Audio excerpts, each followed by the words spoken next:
बिस्मिल्लाहिर्रहमानिर्रहीम। Iqra बिस्मि रब्बिकल्लज़ी खलक़।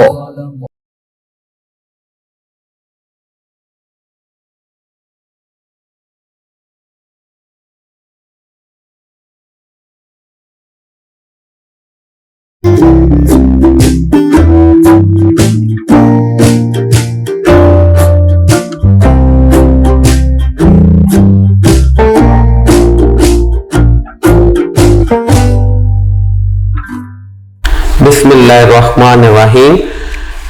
Respected parents and dear students, Assalamu alaikum.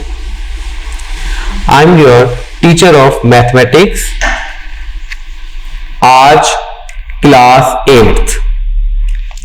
Ji student, जो class 8 के students जो जिनका आज आई थिंक फर्स्ट लेक्चर है क्लास 8 में, पहले तो उनको कॉन्ग्रेचुलेशंस कि उन्होंने 7 क्लास को अच्छे मार्क्स से क्लियर किया और वो 8th क्लास में आए। स्टूडेंट, 8th क्लास बेस करती है आपके आगे मैट्रिक लेवल पे। यहां पे बहुत से कॉन्सेप्ट्स मैथमेटिक्स में जो आगे 9th और 10th क्लास में यूज होंगे, लिहाजा आपको 8th क्लास के ऊपर बहुत ज्यादा फोकस करना है। एक तो ये होता है स्टूडेंट कि सिर्फ क्वेश्चंस को कर लिया जाए, it is not enough for you कि सिर्फ क्वेश्चंस को आपके सामने लिखा जाए और आप उसको 1 टाइम 2 टाइम 3 टाइम सॉल्व करेंगे और अल्टीमेट वो क्या होगा, उस क्वेश्चन के ऊपर आपकी ग्रिप आ जाएगी। स्टूडेंट, इन क्वेश्चंस को 8th क्लास को सिर्फ आपने रट्टा नहीं लगाना, क्योंकि ये बेस करती है, ये बेस है, फर्स्ट स्टेप है मैट्रिक का, और जिसका फर्स्ट स्टेप अच्छा होगा मैट्रिक भी उसका क्लियर अच्छा होगा और फिर आगे इंटर। इस तरह यहां पे आपको बहुत से ऐसे कॉन्सेप्ट्स मिलेंगे जो आगे चाहे 3-3 सफों के लॉन्ग क्वेश्चंस हो मैथमेटिक्स में, लेकिन जो बेस है, जो उसकी बुनियाद है, वो 8th क्लास के कुछ फार्मूलाज, कुछ कॉन्सेप्ट्स ही हैं। जैसा कि इसका मतलब ये होगा कि आपने सिर्फ 8th क्लास में क्वेश्चंस को रट्टा नहीं लगाना, आपने सबसे पहले अपना कॉन्सेप्ट्स क्लियर करने। कॉन्सेप्ट बहुत ज्यादा इंपॉर्टेंट है। अब एक 7 क्लास तक एक स्टडी और लेवल की होती है, चलें जी आपने थोड़ा सा याद कर लिया और वो ओके हो गया। यहां पर ओवरऑल पूरी कंप्लीट बुक होगी, कहीं से भी कुछ भी आ सकता है, लिहाजा ये बात नहीं अब ये क्वेश्चन इंपॉर्टेंट है ये इंपॉर्टेंट नहीं, आपको एक एक क्वेश्चन और एक एक कॉन्सेप्ट क्लियर कर फिर आगे चलना होगा। बिकॉज अगर आप ऐसा नहीं करेंगे तो 8th क्लास को तो आप किसी भी तरह से राइट लेफ्ट करके, ठीक है, अप डाउन करके आप क्लियर कर लेंगे, लेकिन जैसे ही आप 9th क्लास में एंटर होंगे तो यहां पे 8th क्लास के कुछ चैप्टर इतने के ज्यादा इंपॉर्टेंट कि वो 9th क्लास, अगर वो चैप्टर आपको क्लियर नहीं होंगे, वो टॉपिक्स आपको क्लियर नहीं होंगे, तो आप 9th क्लास के क्वेश्चन भी सॉल्व नहीं कर सकते। तो लिहाजा ये आप समझ लें कि आप now you are enter into the matric level. First step matric level का 8th क्लास ही है। इसको अगर हम लेवल्स में बात करें तो इसको स्टूडेंट प्री ओ लेवल्स भी कहा जाता है। 8th क्लास को वहां पे प्री ओ लेवल भी कहा जाता है, यानी कि ओ लेवल से पहले वाली तैयारी। तो इसी तरह यहां पे मैं 8th क्लास को कहता हूं प्री मैट्रिक, कि ये मैट्रिक की एक आपके पास तैयारी है, प्रिपरेशन के लिए एक ये क्लास है। ये जो पीटीबी है, पंजाब टेक्स्ट बुक बोर्ड, जो आपको अदारे की तरफ से मेंशन्ड है या जो आपने करना है पूरा साल में, तो ये खाली बुक नहीं है, इसके अंदर बहुत से टॉपिक ऐसे हैं, अगर आपके कोई बड़ा बहन भाई मौजूद हो या आपके कोई पेरेंट जो टीच करते हो तो वो आपको बता सकते हैं। इसमें से बहुत से ऐसे टॉपिक्स हैं जो आगे 9th 10th क्लास में एग्जिस्ट करते हैं, वहां पर हैं और वहां पर आपने करना है। जैसे आपका पहला चैप्टर, अगर मैं आपको थोड़े से आपकी बुक का इंट्रोडक्शन करवाऊं तो पहला चैप्टर सेट है। अगर ये सेट आपको क्लियर है तो मैट्रिक में जो 5th चैप्टर है वो सारा सेट पे कंसिस्ट करता है। यहां पे अगर आपको ये चैप्टर क्लियर हो गया तो मैट्रिक का 5th चैप्टर आप सॉल्व खुद कर सकते हैं, यानी कि इतनी इंपॉर्टेंट बुक है आपके लेवल पे। लिहाजा यहां पे आपको एक एक पॉइंट, एक एक कॉन्सेप्ट क्लियर किया जाएगा। बहुत सी ऐसी बातें बताई जाएंगी जो आपके बुक में मेंशन नहीं होंगी, ठीक है, रिलेट करती होंगी आपके टॉपिक के साथ, वो भी आपने याद करना है, उसको भी जहन में अपने रखना है। Number 1। Number 2 student, how to learn in the 8th class, it is very important कि आपने पॉइंट कि आपने 8th क्लास को कैसे, student slow and steady wins the race. Students ready wins the race, कि आपने थोड़ा थोड़ा काम डेली करना है। ऑल्दो कोविड है, कोविड की वजह से तमाम तालीमी इदारे बंद है, लेकिन आपको एक फैसिलिटेट किया जा रहा है, एक सहूलत फराहम की जा रही है यूट्यूब के थ्रू आपके इदारे की तरफ, आपके प्रिंसिपल्स की तरफ से, कि आपको ये 8th क्लास का लेक्चर जो से यूट्यूब के ऊपर अवेलेबल होंगे। जाहिर बात है जितना आपका टॉपिक होगा, जितनी फर्स्ट टर्म होगी, वो सारा का सारा आपका अवेलेबल होगा यूट्यूब के ऊपर। आप यहां से सीखें, समझें, और ये तो आपके पास एक तरह का रिकॉर्डिंग है कि जब आपका दिल चाहे, जहां जिस क्वेश्चन में आपको प्रॉब्लम आए या जिस टॉपिक में आपको स्टूडेंट्स प्रॉब्लम आएगी, आप वहां से हेल्प ले सकते हैं। फॉर एग्जाम्पल आप यूट्यूब देख रहे हैं, आप ये वीडियो मेरी देख रहे हैं, अगर आपको फिर भी कोई प्रॉब्लम है तो घर में आपके एल्डर ब्रदर्स होंगे, पेरेंट्स अवेलेबल होंगे, आप उनको दिखाकर या आप उनको देखकर उनसे वो टॉपिक को भी क्लियर कर सकते हैं। तो लिहाजा ये आपके लिए बहुत गोल्डन चांस है। इसके लिए सिर्फ ये नहीं कि आपको एक छुट्टियां होगी तो आप खुशियां मनाते फिरें, या आप ये करते थे चलो जी छुट्टियां जब स्कूल ओपन होंगे तब हम देख लेंगे। लिहाजा इसका लॉस सिर्फ और सिर्फ आपको है, क्योंकि कोविड हुकूमत की तरफ से तो ये तालीमी इदारे बंद हो गए, लेकिन जो आपका फ्यूचर है वो तो वहां का वहां ही है। वो तो आपने खुद ही स्ट्रगल करके अपने फ्यूचर को मेक करना है, बनाना है। उसके लिए स्ट्रगल तो आपको खुद ही करनी है। इदारे आज बंद है, हुकूमत ने आज बंद कर दिए, तो इससे गवर्नमेंट का एक रूल था, ठीक है, जो भी एक सख्ती थी, हमें अवॉइड करना है, थोड़ा सा सब कुछ है, लेकिन एक तालीमी इदारों का बंद कर देना और फिर इससे जितना लॉस आपको तालीम में होगा, तो उसी की डेफिशिएंसी को पूरा करने के लिए आपके इदारे ने, आपके प्रिंसिपल ने ये स्टेप उठाया कि हम आपको वीडियोस अवेलेबल करें ऑन यूट्यूब, ताकि आपके पास रिकॉर्ड रहे। जब भी आप चाहें, जिस वक्त भी आप चाहें, आप वो दोबारा वीडियो निकालें, उस चैप्टर की वीडियो निकालें, उस क्वेश्चन को आप वहां से अंडरस्टैंड कर सकते हैं। इसके लिए स्टूडेंट सबसे ज्यादा मोस्ट इंपॉर्टेंट 3 चीजें, अगर आपने 8th क्लास में अच्छे मार्क्स लेने या अपनी बेस अच्छी बनानी और अगर मैट्रिक लेवल तक आपने अच्छे लेवल पे जाना, इवन इंटर तक भी, क्योंकि ये बेस है आपकी, उसके लिए स्टूडेंट सबसे ज्यादा इंपॉर्टेंट योर कंसंट्रेशन। अगर आपकी कंसंट्रेशन जितनी ज्यादा होगी, तवज्जो जितनी ज्यादा लेक्चर के ऊपर होगी या जितनी ज्यादा तवज्जो आपके अपने टॉपिक के ऊपर होगी, उतना ही वो आपको क्लियर हो जाएगा। जब वो एक कॉन्सेप्ट आपको क्लियर हो जाए, मैथमेटिक्स का स्टूडेंट एक बात ये भी ज़हन में रख लें, एक रूल होता है, जब इसका कॉन्सेप्ट क्लियर हो जाए तो it is a very interesting subject and that question is very easy. अगर आपका कॉन्सेप्ट क्लियर हो गया, अगर आपके पास कॉन्सेप्ट क्लियर नहीं हुआ, तो ये सबसे मुश्किल सब्जेक्ट भी यही है। सबसे इजी सब्जेक्ट भी मैथमेटिक्स है और सबसे मुश्किल सब्जेक्ट भी मैथमेटिक्स है। इसके अंदर सबसे ज्यादा जो रिक्वायर्ड है, जो चीज सबसे ज्यादा जरूरी है, वो है आपकी कंसंट्रेशन। नंबर 2 पे आपकी अटेंशन, कि आपने उस चीज को कितने अटेंटिव होकर लिसन किया, सुना और अंडरस्टैंड किया।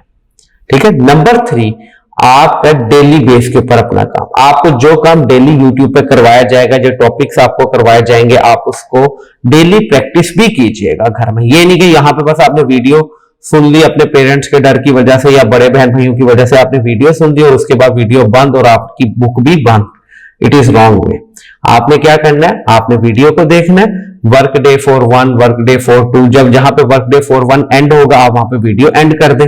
उसके बाद में आप जब आपको शाम में एज ए होमवर्क आप उस चीज की फिर प्रैक्टिस करें, नेक्स्ट डे की वीडियो को फिर आप देखें। इस तरह स्टूडेंट ये आपका थोड़ा सा आपने हमारे साथ कोऑपरेट करना है। हम तो आपको फैसिलिटेट कर रहे हैं, लेकिन आपने हमारे साथ कोऑपरेट करना है ताकि आप अच्छे मार्क्स ले सकें और अपनी बेस एक अच्छी बना सकें।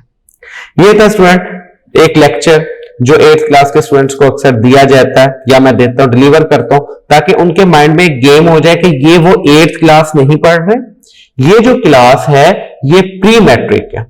इसको मैं नाम देता हूं प्री मैट्रिक, कि जिस बच्चे की 8th क्लास में तमाम कॉन्सेप्ट्स क्लियर हो गए, नेक्स्ट 9th और 10th में वो बच्चा हमेशा, अगर वो इसी तरह मेहनत जारी रखे, मेहनत करता रहेगा, तो वो हमेशा 1000 से अबव मार्क्स लेता है। ठीक है। ये मेरा एक्सपीरियंस, एक तजर्बा है और एक ऑब्जर्वेशन है कि जिसको मैंने आपके सामने शेयर किया। उम्मीद है स्टूडेंट आपको क्लियर हुआ होगा, आप इस चीज को अंडरस्टैंड करेंगे, मेहनत करेंगे। बेशक जो भी है, कोविड है, दायरे बंद है या नहीं है, लेकिन आप जब आप स्टूडेंट काम करेंगे तभी हमें इस चीज का बेनिफिट है जो वीडियो आपको अदारे की तरफ से फराहम की जा रही है। जी स्टूडेंट, मैंने आपको मैथमेटिक्स डील करना है, मैथमेटिक्स का सब्जेक्ट मैंने आपको डील करना है। फर्स्ट चैप्टर यूनिट नंबर 1, इसका यूनिट नंबर 1 है operation on a set. Students, set को आई थिंक आप 6th क्लास में भी पढ़ चुके, आपने इसको 7th क्लास में भी सेट को डिस्कस किया और इसके बारे में मेरे ख्याल में आपके पास बहुत ज्यादा इंफॉर्मेशन होगी, because it is a very easy chapter. आप 6th क्लास में भी कुछ पढ़ चुके कि सेट किसे कहते हैं, सेट की डेफिनेशन पढ़ी होगी आपने। स्टूडेंट, आपने टाइप्स ऑफ सेट को डिस्कस किया होगा, आपने इसके how to explain the set इस चीज को डिस्कस किया होगा। 7th क्लास में स्टूडेंट आपने यूनियन के कुछ क्वेश्चंस किए होंगे, इंटरसेक्शंस के कुछ क्वेश्चंस किए होंगे। इसी तरह स्टूडेंट ये तमाम बेस हैं सेट्स के। इसी तरह स्टूडेंट यही बेस 9th में जाएंगी, यही बेस 10th क्लास के चैप्टर नंबर 5 के अंदर, जैसा कि मैंने आपको कहा।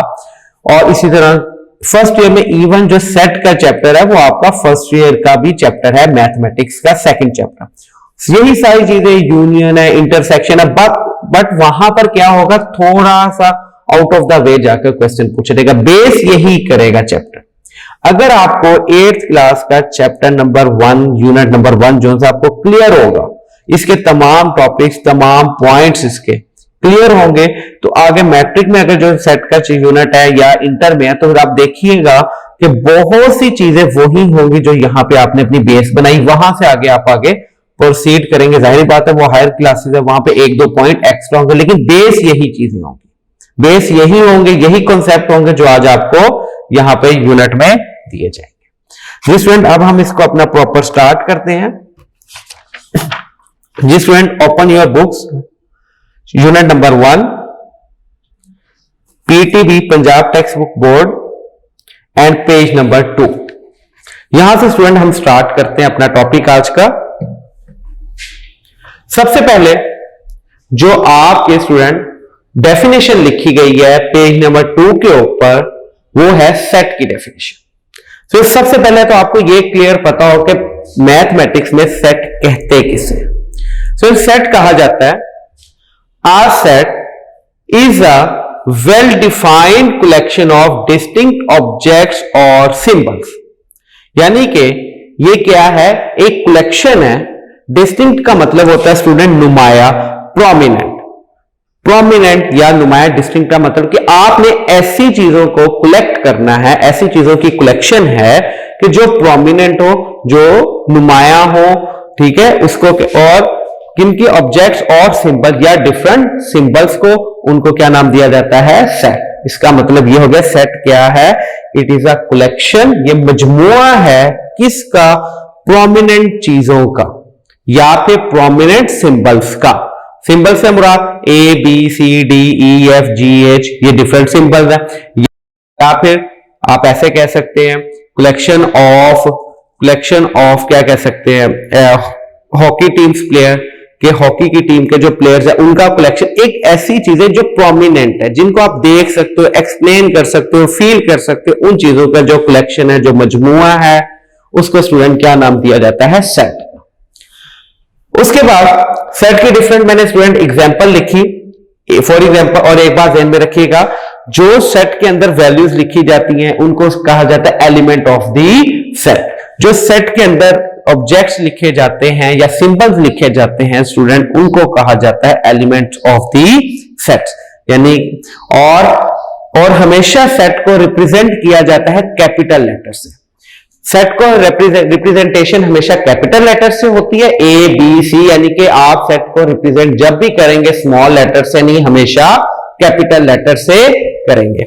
और सेट की जो वैल्यूज है, जो एलिमेंट्स है, वो हमेशा आपने कर्ली ब्रैकेट में, मिडल ब्रैकेट में लिखने हैं with the help of commas डालकर।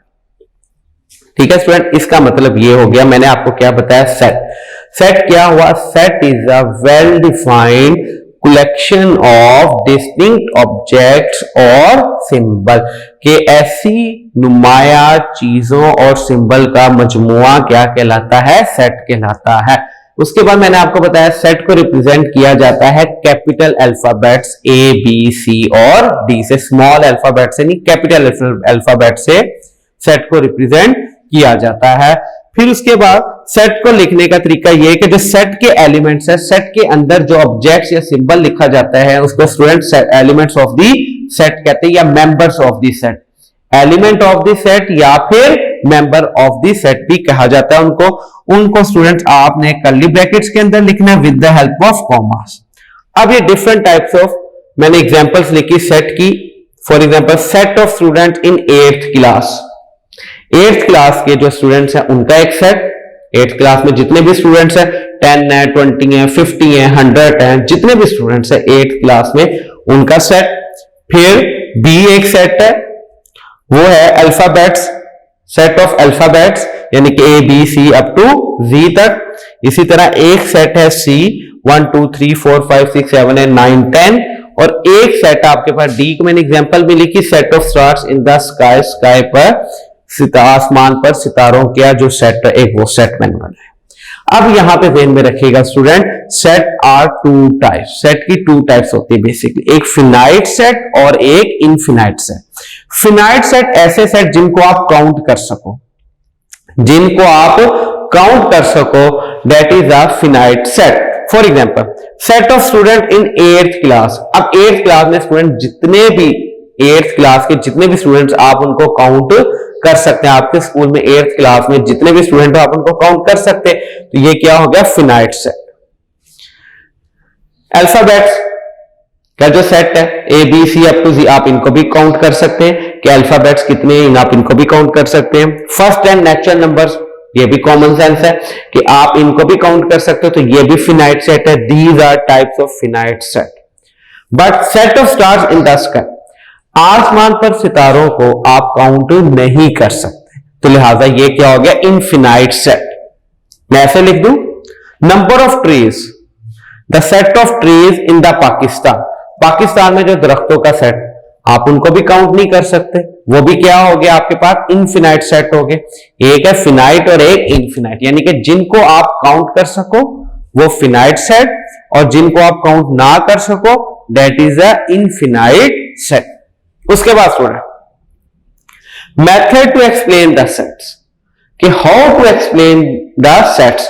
बेटा student 3 types to explain the sets मैंने लिख दिया, there are the 3 types to explain the set. Student you have already discussed in previous classes 6 और 7, ये तमाम जो बातें बताई जा रही हैं ये आप तमाम पिछली क्लासेस में पढ़ चुके हैं, लेकिन ये सिर्फ एक दफा आप बताया इसलिए जा रहा है ताकि आपकी बेस अच्छी बन जाए, ताकि आपके सेट के बारे में जितनी इंफॉर्मेशन है बेसिकली वो सारी आपके पास आ जाए।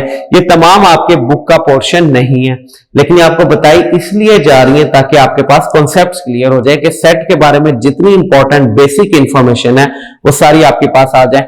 जब आप 10th में या फर्स्ट ईयर में वो डिस्कस करें तो वो सारी आपको पता होनी चाहिए। Method to explain the set, they are the 3 method to explain the set. First is a descriptive form, describe set descriptive form. Second is a tabular form, and third is a set builder notation. Descriptive form किसे कहते हैं? जैसे student मैं general बात बता दूं, जैसे लिख दे set of first 5 natural numbers is a descriptive form. या ऐसे कहा जाए set of alphabets, set of all the alphabets, descriptive form. अच्छा, इसके बाद इस तरह भी कहा जाए कि अगर set of students of 8th class, descriptive form, यानी कि बस आपने उसको बयान कर दिया, एक्सप्लेन कर दिया, मुंह से बोल दिया कलेक्शन में, तो that is called the descriptive form. Describe का मतलब बयान करना, वहां से वर्ड आगे हमने अक्स किया डिस्क्रिप्टिव फॉर्म। आगे टेबुलर फॉर्म। टेबुलर फॉर्म का मतलब कि आपने उसको इस फॉर्म में लिखना, जैसे इसकी एग्जांपल मैंने लिखी है set of first 5 natural numbers, this is descriptive form. लेकिन जब मैं उसको कर्ली ब्रैकेट में with the help of commas लिखूंगा 1 2 3 4 5, that is a tabular form. और next is a set builder notation. I think ये भी आप 7th क्लास में डिस्कस कर चुके होंगे, how to represent the set in a set builder notation, x when x belongs to natural number and x is less than or equal to 5. This is a set builder notation। जहां पे math में set के अंदर आप लिखा हुआ देख लो, ये वाली फॉर्म तो आपको पता होनी चाहिए, वो सेट बिल्डर नोटेशन है। जहां पे ये देख लो वो टेबुलर फॉर्म है, और जहां पे जस्ट ये लिखा जाए वो डिस्क्रिप्टिव फॉर्म होती है। स्टूडेंट यहां तक उम्मीद है आपको लेक्चर क्लियर होगा। नेक्स्ट देखिएगा इंपॉर्टेंट सेट, जो आपके लेवल पे दी हुई इंपॉर्टेंट सेट वो देखते हैं अब हम। नेचुरल नंबर,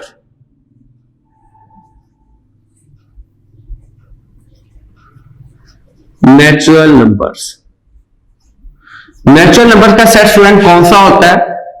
ये हमेशा 1 से स्टार्ट होता है, 1 2 3 and up to so on infinity तक। ये चलता जाता है, रुकता नहीं है स्टूडेंट। ये सेट ऑफ नेचुरल नंबर्स हो गए। ये नेचुरल नंबर्स हैं आपके पास, यानी कि ऐसे नंबर जो कि चलते जा रहे हो, कहां से स्टार्ट होते हैं? 1 से, और ये चलते जा रहे हैं नेचुरल नंबर्स। सेकंड सेट जो इंपॉर्टेंट सेट है वो है होल नंबर।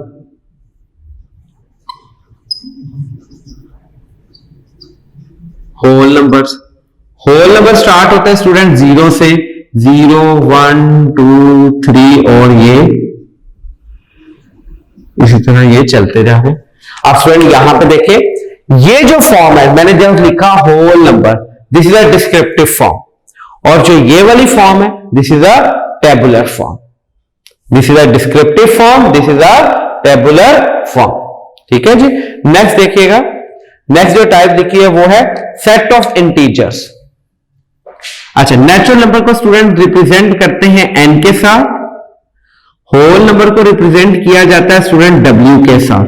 यानी कि जहां पे भी n देखें आपको समझ आ जानी सेट के कि n से मुराद है नेचुरल नंबर। नेचुरल नंबर हमेशा स्टार्ट होते हैं 1 2 3 4 5 6 7 8 9 10।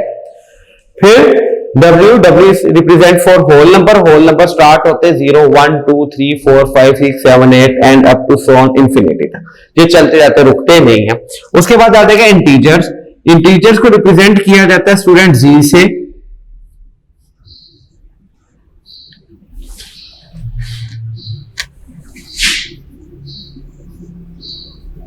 Integers 0 plus minus 1 plus minus 2 plus minus 3 और अप टू सो। यानी कि यहां पे plus minus 1 plus minus 2 positive values भी होती हैं और नेगेटिव भी होती है, 0 से स्टार्ट होती हैं। इसके बाद set of prime numbers. Prime number को रिप्रेजेंट कर रहा है p से।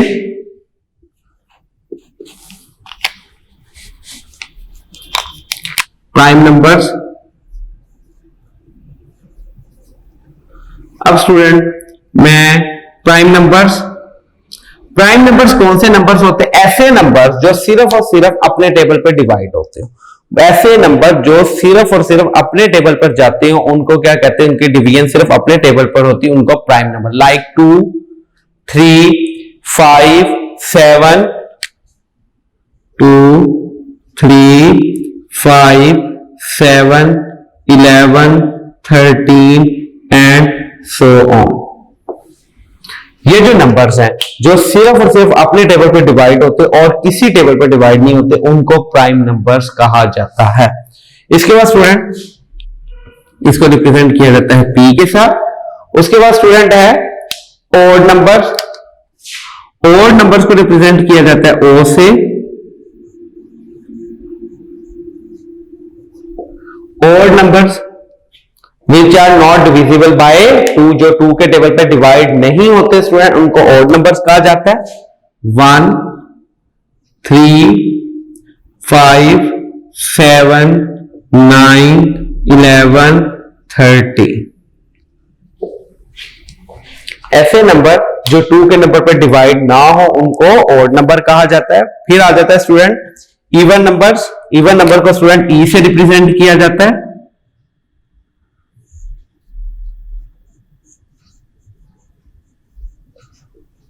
इवन नंबर्स किन्हें कहते हैं? Those number which are divisible by 2। ऐसे नंबर जो 2 के टेबल पे डिवाइड होते हैं उनको इवन नंबर्स कहा जाता है। 2 4 6 8, आई थिंक 0 भी होगा।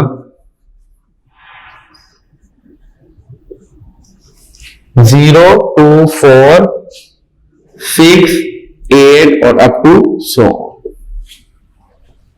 जी student, these are important sets. पहला सेट नेचुरल नंबर्स, सेकंड जो सा इंपॉर्टेंट सेट है वो whole number, third is integer, integers को रिप्रेजेंट किया जाता है जी के साथ। फिर प्राइम नंबर्स का सेट, प्राइम नंबर को रिप्रेजेंट किया जाता है पी के साथ। ऑड नंबर्स का सेट, ऑड नंबर का सेट रिप्रेजेंट किया जाता है ओ के साथ। फिर इवन नंबर का सेट, इवन नंबर का सेट रिप्रेजेंट किया जाता है ई के साथ। और रैशनल नंबर्स, रैशनल नंबर को रिप्रेजेंट किया जाता है आर के साथ।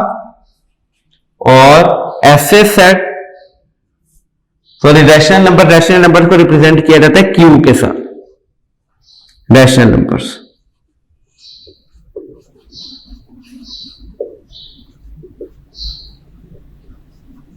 और रैशनल नंबर्स किन्हें कहते हैं?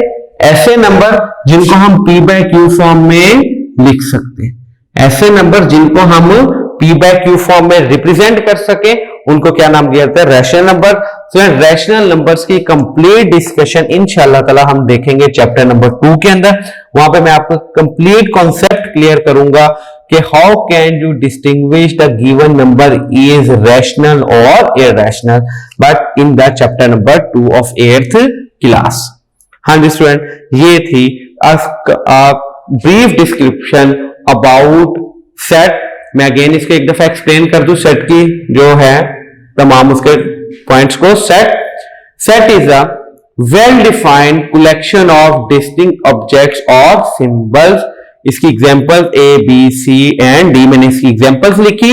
इसके अंदर two types of the set, finite set और इनफिनाइट सेट, यानी कि ऐसे सेट जो काउंटेबल हो जिनको आप काउंट कर सकें, फिनाइट सेट, और ऐसे सेट जिनको आप काउंट ना कर सकें, that is the infinite sets. उसके बाद जो सेट्स के अंदर जो मेंबर्स उनको जो सेट्स के अंदर वैल्यूज लिखी जाती है उनको मेंबर्स ऑफ द सेट या फिर एलिमेंट्स ऑफ द सेट कहते हैं। और सेट को रिप्रेजेंट किया जाता है हमेशा कैपिटल लेटर से। उसके बाद student method to explain the set, there are the three method to explain the set. First is descriptive form, second is tabular form, third is set builder notation. Descriptive form यानी कि उसको आपने explain कर देना, फिर को verbally explain कर दे। Set of first 5 natural numbers, this is descriptive form. जब आप उसको रिप्रेजेंट करेंगे in bracket with the help of commas, that is a tabular form. और जब आप इसको इस तरह लिखेंगे, this is a set builder notation. और आपकी बुक के ऊपर स्टूडेंट, बल्कि ये तमाम क्लासेस इवन इंटर तक उससे भी हर क्लासेस में इंपॉर्टेंट सेट्स बस ये वाले हैं जो आपके सामने लिखे। क्या? Natural number, set of natural numbers, set of whole numbers, set of integers, set of prime numbers, set of odd numbers, set of even number and set of rational numbers। हाँ जी स्टूडेंट, ये हैं तमाम sets important. उसके बाद student इस तमाम के आप ऐसा करें, इसको नोट कर लें या फिर आप स्क्रीनशॉट ले लें ताकि बाद में आप इसको नोट कर लीजिएगा। हाँ जी स्टूडेंट, अब यहां पर आपने स्टूडेंट सेट की टाइप्स को डिस्कस किया हुआ है 6 क्लास में और 7 क्लास में। अगर टाइप्स ऑफ सेट को मैं एक दफा बताता हूं, टाइप्स ऑफ सेट कौन कौन सी आपको सब समझ आ जाएंगी। एक होते इक्वल सेट्स, शायद आपने पढ़ा हो इक्वल सेट्स किन्हें कहते हैं कि 2 सेट्स कि जिनके एलिमेंट सेम हो उनको क्या नाम दिया जाता है? Equal sets. फिर एक फिनाइट पढ़ी होगी टाइप आपने, एक पढ़ी होगी आपने इनफिनाइट टाइप। एक आपने डिस्कस किया होगा 7th क्लास में power set, subset, proper subset, improper subset. ये तमाम चीजें आपने डिस्कस की होंगी। आज का जो टॉपिक है स्टूडेंट, अब नेक्स्ट वो डेफिनेशन यहां पे 2 टाइप्स ऑफ सेट्स दे रहा है, sorry 3 types of set. Number 1 is a subset, proper subset. Second type वो एक्सप्लेन कर रहा है इम्प्रॉपर सबसेट, और थर्ड बना रहा है पावर सेट। मैं 2 सेट लिखूंगा, अब आपको यहां पे खुद पता लग जाएगा कि प्रॉपर सबसेट किन्हें कहते हैं और इम्प्रॉपर सबसेट क्या है। यहां पे आप कंपैरिजन करना है अपने 2 सेट्स के। फॉर एग्जांपल, यह भी टॉपिक मैं अभी क्लियर करता हूं, सिर्फ आप पहले समझ लें ताकि आपको पता लगे कि अभी हमारा कॉन्सेप्ट क्या है। ए सेट है आपके पास 1 2 3 4 5 एंड स्टूडेंट बी सेट है आपके पास 2 3 5। तो ये 2 सेट मैंने आपके सामने लिखे, ये 2 सेट मैंने आपके सामने लिखे। अगर आप गौर से देखें यहां पे क्या इशू, ए और बी का आपने कंपैरिजन करना है इन दोनों सेट का। बी के सारे एलिमेंट ए के अंदर एग्जिस्ट करते हैं, बी के सारे एलिमेंट ए के अंदर एग्जिस्ट करते हैं, बट ए के कुछ एलिमेंट बी के अंदर एग्जिस्ट नहीं करते। बी के सारे एलिमेंट ए के अंदर एग्जिस्ट करते हैं स्टूडेंट, बट यहां पे देखें 1 2 और 4, हाँ जी 1 और 4 बी के अंदर एग्जिस्ट नहीं करता, बट 2 3 5 जोन से वो बी के अंदर एग्जिस्ट करते हैं। तो इसका मतलब बी के सारे एलिमेंट ए के अंदर एग्जिस्ट करते हैं, तो हम ये कह सकते हैं B is a subset of A. B A का सबसेट है क्योंकि बी के सारे एलिमेंट ए के अंदर एग्जिस्ट करते हैं। This sign is a subset, ये साइन किसको रिप्रेजेंट करता है, सबसेट को। और ये कौन सा सबसेट है, प्रॉपर सबसेट। तो ये है प्रॉपर सबसेट। हम क्या कहेंगे, B is a proper subset of A, कि बी के सारे एलिमेंट ए के अंदर तो एग्जिस्ट करते हैं, बट ए के कुछ एलिमेंट बी के अंदर नहीं है, तो इसको क्या नाम दिया जाता है, प्रॉपर सबसेट। नेक्स्ट स्टूडेंट देखिएगा,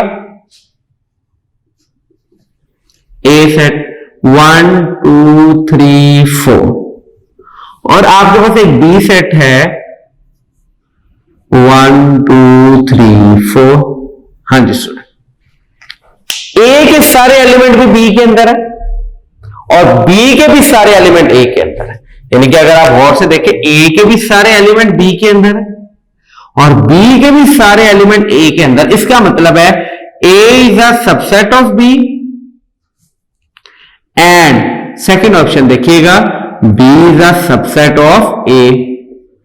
ए के भी सारे बी के अंदर है, बी के भी सारे ए के अंदर है, तो हम क्या कहेंगे, हम कहेंगे कि ए और बी क्या है, इम्प्रॉपर सबसेट्स।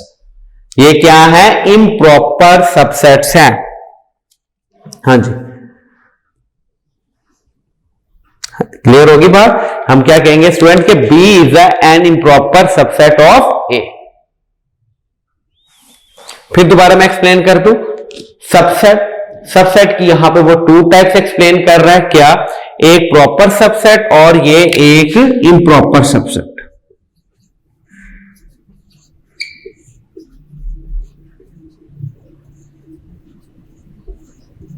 एक प्रॉपर सबसेट और एक इम्प्रॉपर सबसेट। प्रॉपर सबसेट कि बी का हर एलिमेंट तो ए के अंदर है, बट ए के कुछ एलिमेंट बी के अंदर नहीं है, तो this is a proper subset. B is a proper subset of A, but here A के भी सारे बी के अंदर है, बी के भी सारे ए के अंदर, तो हम कह सकते हैं कि B is a improper subset of A, या हम ये भी एक्सप्लेन कर सकते हैं A is a improper subset of B, यानी कि ये एक दूसरे के इम्प्रॉपर सबसेट्स हैं। इसकी कुछ एग्जांपल्स हम करते हैं ताकि आपको क्लियर हो जाए प्रॉपर सबसेट और इम्प्रॉपर सबसेट की। ये स्टूडेंट बुक में नहीं है आपके पास, ये आउट ऑफ द वे जाके आपको समझाई जा रही है, तो लिहाजा ये नोट कर लीजिएगा। ए सेट मैं बनाता हूं,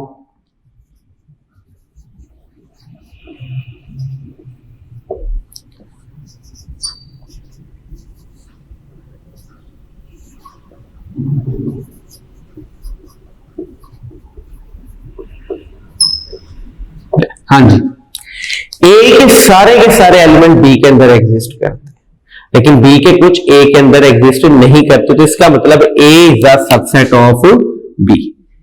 हाँ जी, इसका क्या मतलब हो गया, A is a subset of B, sorry proper subset, A is a proper subset of B. A क्या है, बी का प्रॉपर सबसेट है। इसी तरह एक एग्जांपल और, एक में सेट ले ले तो सी,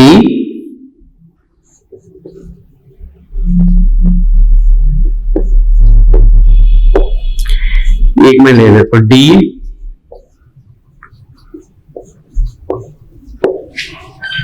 अगर आप इसकी डिस्कशन देखें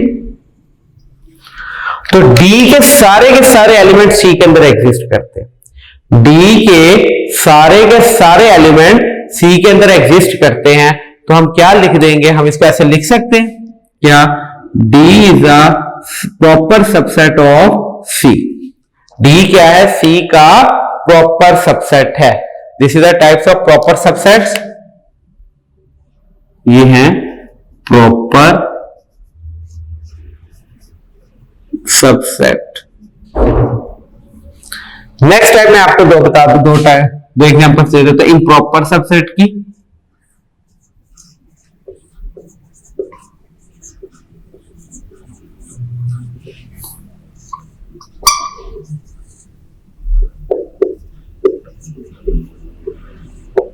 और एक आपके पास सेट है बी।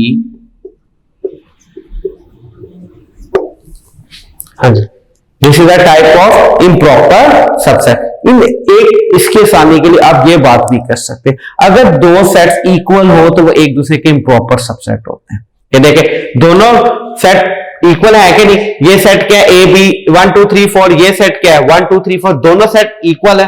तो जब वो सेट इक्वल हो जाए तो वो क्या होते हैं? Improper subset.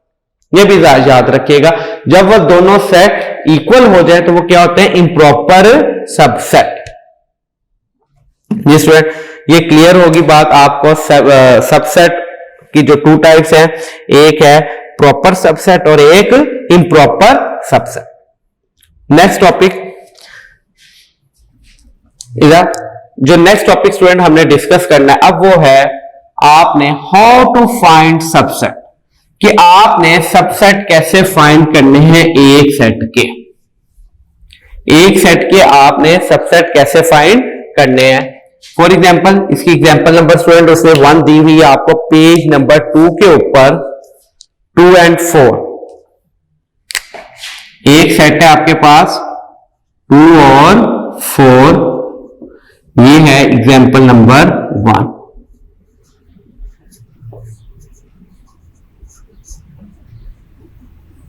जी स्टूडेंट, 2 और 4 आपने इसके सबसेट बनाने। सबसेट बनाने का तरीका स्टूडेंट, सबसे पहले आता है एम्प्टी सेट। सबसे पहले आता है एम्प्टी सेट। एम्प्टी सेट आपने लास्ट में लिखना है। फिर इसके बाद स्टूडेंट कॉमा, और जो सेट हैं उनको आपने सिंगल सिंगल कर देना है 2 और 4। यानी कि जो एलिमेंट्स है वो आपने एक एक दफा करके सिंगल करके लिखना है। 2 और 4, पहले 2 लिखा फिर आपने 4 लिखा। स्टूडेंट, ऐसा एलिमेंट, ऐसा सेट जिसमें सिर्फ एक एलिमेंट हो, तो ये भी आपने 7th और 6th क्लास में पढ़ा हुआ। ऐसा सेट जिसमें सिर्फ एक एलिमेंट हो उसको सिंगलटन सेट कहते हैं। उसको स्टूडेंट सिंगलटन सेट कहते हैं। सबसेट लिखने का सबसे पहला मेथड कि you should have to write the empty set firstly. सबसे पहले आपने क्या लिखना होता है? Empty set. लाजमी है, कंफर्म है कि जब भी सबसेट बनाने का कहे तो सबसे पहले आपने क्या लिखना है? Empty set. उसके बाद आपने जो सेट गिवन है उसके सिंगलटन सेट्स बनाने, जैसे जितने एलिमेंट्स हैं उनके तमाम के सिंगलटन सेट बनाने हैं। 2 और 4, 2 का सिंगलटन सेट आ गया, फिर 4 का सिंगलटन सेट।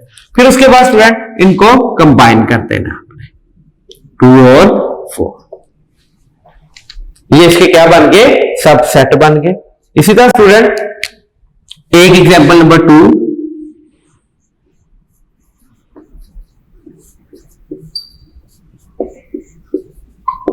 देखिए 3 5 7। आपने स्टूडेंट इसके सबसेट बनाने हैं। 3 5 7 के आपने सबसेट्स बनाने, जैसा कि आपको बताया गया। सबसे पहले आप क्या लिख देंगे? Empty set. ये मैंने एम्प्टी सेट लिख दिया। अब स्टूडेंट मैंने यहां पे एम्प्टी सेट ऐसे क्यों लिखा वो भी ध्यान में रख लें, ताकि आपको ये बात क्लियर हो जाए कि एम्प्टी सेट को ऐसे भी रिप्रेजेंट किया जाता है और ऐसे भी रिप्रेजेंट किया जाता है। ये भी एम्प्टी सेट की रिप्रेजेंटेशन है, ये भी एम्प्टी सेट की रिप्रेजेंटेशन, चाहे यूं लिख ले चाहे यूं लिख ले। लेकिन अगर आप इसको ऐसे लिखेंगे वो गलत कंसीडर होगा, वो power set of empty set बनेगा। क्लियर होगी बात? ऐसे नहीं आप लिख सकते। एम्प्टी सेट को या फिर आपने ऐसे लिखना है या फिर आपने ऐसे लिखना है। इन दोनों साइन को कंबाइन करके ऐसे नहीं लिखना, ये बात ध्यान में रख लीजिएगा। उसके बाद स्टूडेंट सबसे पहले आपने एम्प्टी सेट लिखना था, वो आपने लिख दिया। उसके बाद ये जो सेट्स के एलिमेंट्स हैं इनको सिंगलटन सेट में लिखना है। सिंगलटन सेट का मतलब हर एलिमेंट को एक एक दफा सिंगल सिंगल करके लिखना है। 3 5 7। अब स्टूडेंट सिंगल सिंगल हो गया। आप इन तमाम एलिमेंट्स को 2 एलिमेंट्स को, पहले सिंगलटन सेट आता है एक एक एलिमेंट का, फिर स्टूडेंट 2 एलिमेंट्स का सेट आता है। अब 2 एलिमेंट्स का सेट बनाना है, 3 और 5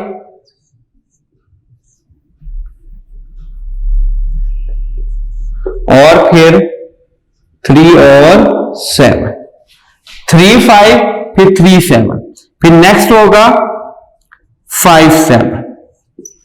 ये देखें, पहले एम्प्टी सेट, फिर सिंगल सिंगल एलिमेंट का सेट, फिर 2 एलिमेंट्स का सेट। जब 2 एलिमेंट के सेट भी कंप्लीट हो जाएंगे, फिर 3 एलिमेंट्स को कंबाइन करके लिख देना आपने 3 5 और 7, 3 एलिमेंट्स का सेट। हाँ जी, नेक्स्ट एक एग्जांपल करते हैं, A B C. Example number 3,